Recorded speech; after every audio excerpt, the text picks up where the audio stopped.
Trotoar di sepanjang Jalan Yosudarso akan ditertibkan.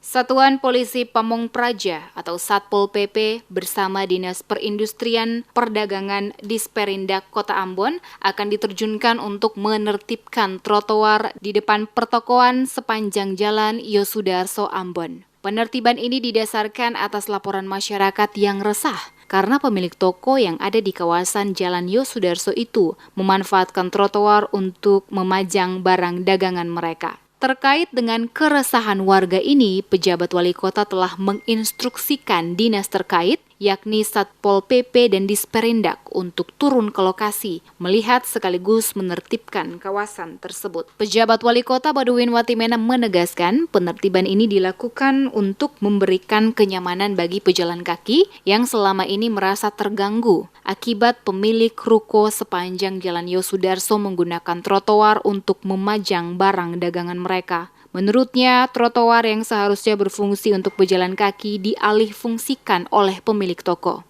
Oleh karena itu, pejabat wali kota memperingati pemilik toko agar tidak lagi menaruh barang dagangan di atas trotoar jika tidak ingin diambil tindakan oleh Pemkot melalui instansi terkait.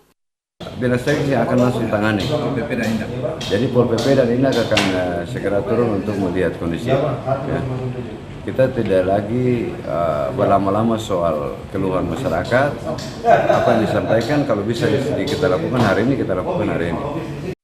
Pantauan tim DMS Media Group, kawasan pertokoan di Jalan Yosudarso, barang dagangan yang dipajang seperti keramik dan beberapa barang bangunan lainnya ditumpuk pemilik toko menutup seluruh trotoar. Selain di atas trotoar, sejumlah kendaraan truk dan minibus juga terparkir, menutupi sebagian trotoar saat menaikkan maupun menurunkan barang. Tidak saja di Jalan Yosudarso, alih fungsi trotoar juga terdapat di beberapa kawasan lainnya. Trotoar yang berfungsi untuk tempat pejalan kaki atau pedestrian telah beralih fungsi. Meskipun peraturan dan perundang-undangan yang mengatur ruang pedestrian telah ada, kenyataannya pelaksana kebijakan serta kesadaran pengguna kendaraan masih lemah.